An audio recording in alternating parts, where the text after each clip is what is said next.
AP తెలంగాణకు మరోసారి వర్ష సూచన చేసింది వాతావరణ శాఖ. అయితే రెండు తెలుగు రాష్ట్రాల్లో కూడా మరొకసారి భారీ వర్షాలు కురుస్తాయని వాతావరణ శాఖ ఇప్పటికే హెచ్చరికలు జారీ చేసింది. అయితే బంగాళాఖాతంలో మరో అల్పపీడనం ఏర్పడడంతో కూడా మరొకసారి అయితే రెండు తెలుగు రాష్ట్రాలని వర్షాలు కమ్మేస్తాయని చెప్పుకోవాలి.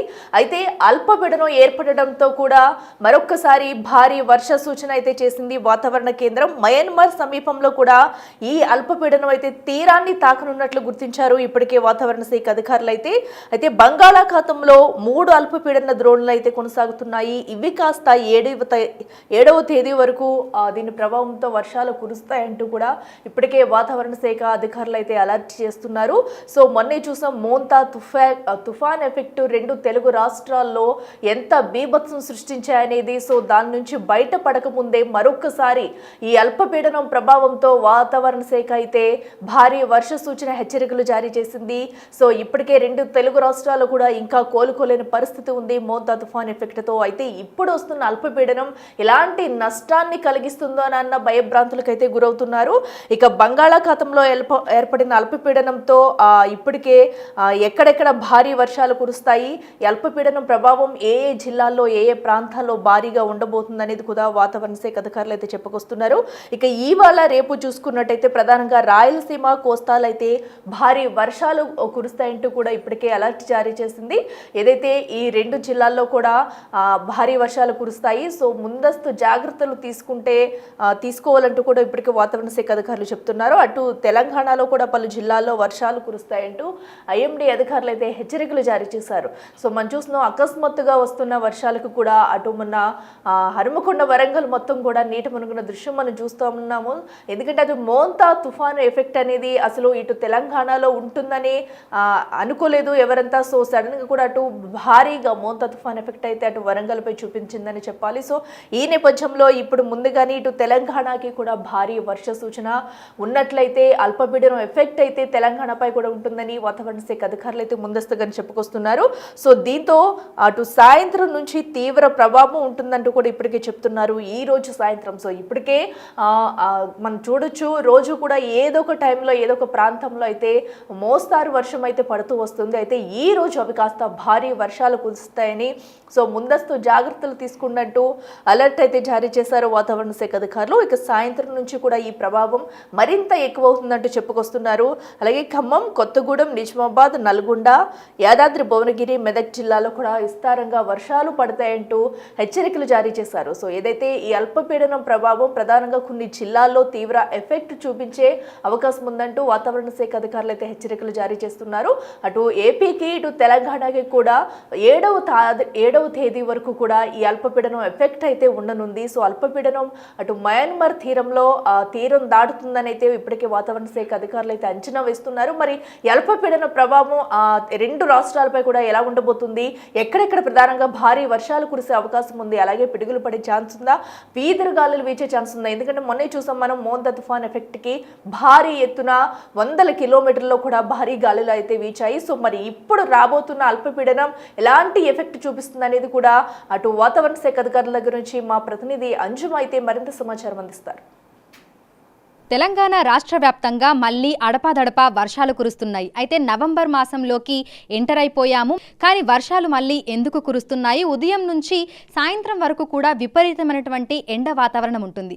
ఈ భిన్న వాతావరణ పరిస్థితులకు గల కారణం ఏంటి, రానున్న రోజుల్లో వాతావరణ పరిస్థితులు ఏ విధంగా ఉండబోతున్నాయి ఏంటి అనేది కూడా తెలుసుకుందాము. మనతో పాటు వాతావరణ శాఖ అధికారి శ్రీనివాస్ గారు ఉన్నారు. మిగతా విషయాలను ఆయన మాటల్లోనే అడిగి తెలుసుకుందాము. నిన్న తెలంగాణ రాష్ట్ర వ్యాప్తంగా చూసుకుంటే పలు జిల్లాలలో మనకి మోస్తరు వర్షపాతం నమోదయ్యింది. హైదరాబాద్ నగరంలో కూడా సాయంకాలం సమయంలో ఒక్కసారిగా వాతావరణం మారిపోయి కుండపోత వర్షాలు కూడా కురిశాయి. ఇందుగల కారణం ఏమంటారు? మనకి అక్టోబర్ 16వ తేదీ నాటికి మనకి నైరుతి ఋతుపవనాల తిరోగమనం పూర్తి అయిపోయింది. ఈశాన్య ఋతుపవనాలు ప్రవేశిస్తాయి. ఈశాన్య ఋతుపవనాల్లో మెయిన్గా మనకి తమిళనాడులో వర్షాలు పడతాయి. అలాగే ఈ అక్టోబర్, నవంబర్, డిసెంబర్ మాసాలు మనకి సైక్లోన్ సీజన్ మనకి ఏప్రిల్ అండ్ మే, అలాగే అక్టోబర్, నవంబర్, డిసెంబర్. ఈ సమయంలో మనకి బంగాళాఖాతంలో ఏర్పడిన అల్పపీడనాలు తుఫాన్లుగా మారడానికి అనుకూల వాతావరణం ఉంటుంది. సో జనరల్గా మనకి అక్టోబర్, నవంబర్ మాసాల్లో 1-2 తుఫాన్లు రావడం అనేది సాధారణం. సో అట్లాగే మనకి మొన్న ఈ మెంథా తుఫాను రావడం జరిగింది. ఈ మెంథా తుఫాను వల్ల మళ్ళీ మనకి అక్టోబర్ 16కి మనకి ఋతుపవనాలు వెళ్ళిపోయినప్పటికీ ఆ తర్వాతే వెంటనే ఒక లో ప్రెషర్ ఏర్పడింది. అదైతే పెద్దగా బలపడలేదు. దానివల్ల కానీ 3-4 రోజులు మనకి క్లౌడీనెస్ వర్షాలు పడటం జరిగింది. వెంటనే మళ్ళీ ఈ మెంథా తుఫాన్ అనేది రావడం, దీని ద్వారా మళ్ళీ మరొక వారం రోజుల వరకు మనకి ఈ rains, heavy rains, extremely heavy rains, ఇట్లా మనకి టోటల్గా అక్టోబర్ నెలంతా కూడా ఈ రెయినీ డేస్ కంటిన్యూ అయిపోయాయి.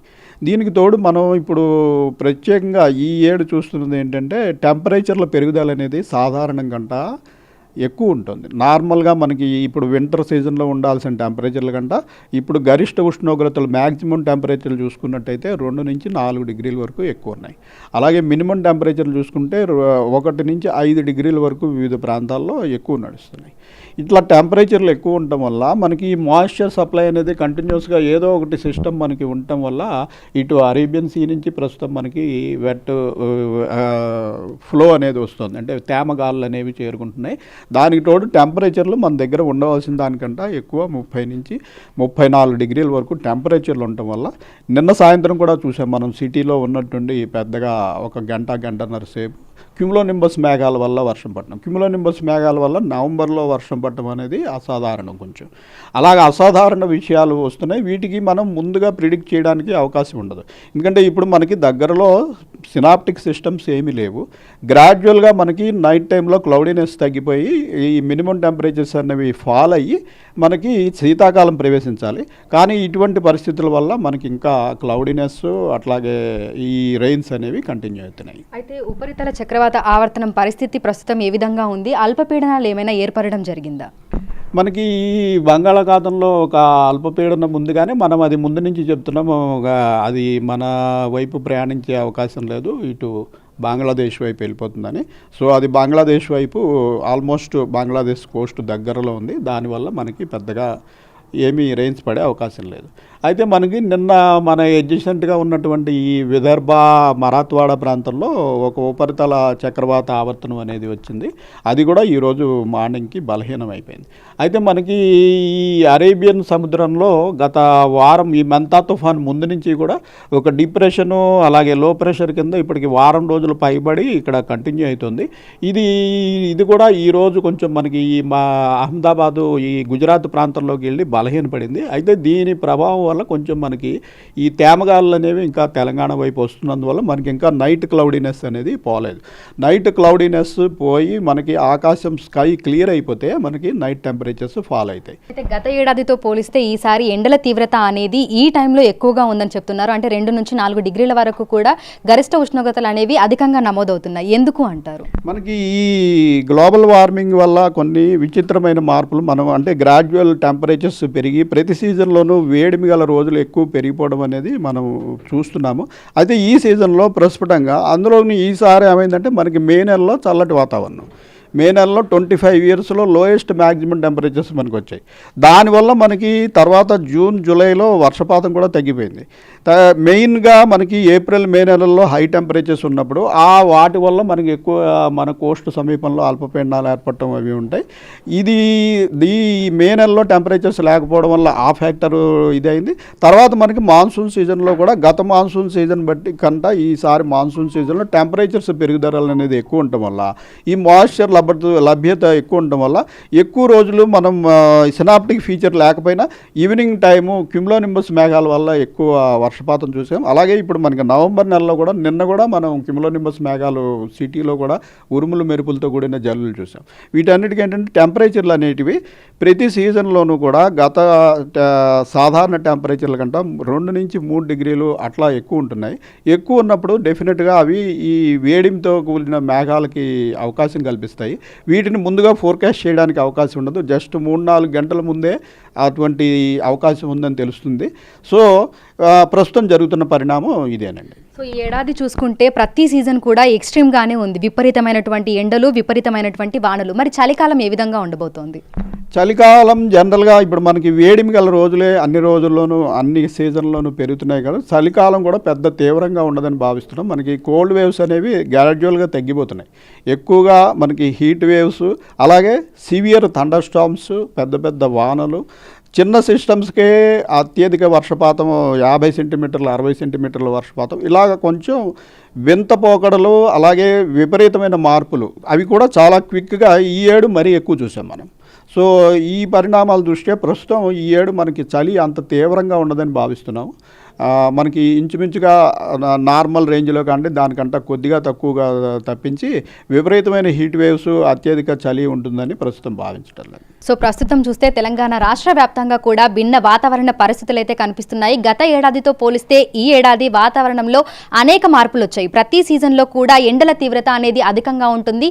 ఇక ఈ ఏడాది వర్షాకాలంలో ఆశించిన దానికంటే ఎక్కువగా అధికంగా వర్షపాతం కూడా నమోదయ్యింది. అయితే ప్రస్తుతం ఎండల తీవ్రత ఎక్కువగా ఉండటం వల్ల సాయంకాలం సమయంలో క్యుములోనింబస్ మేఘాలు అనేవి ఏర్పడి అక్కడక్కడ మనకు కుండపోత వర్షాలు అయితే కురుస్తున్నాయి. ఇక రైతులు సాయంకాలం సమయంలో అప్రమత్తంగా ఉండాలని కూడా వాతావరణ శాఖ అధికారులైతే సూచనలు జారీ చేస్తున్నారు. విడుదల సతీష్తో అంజుమ, బిగ్ టీవీ, హైదరాబాద్. తెలంగాణ రాష్ట్ర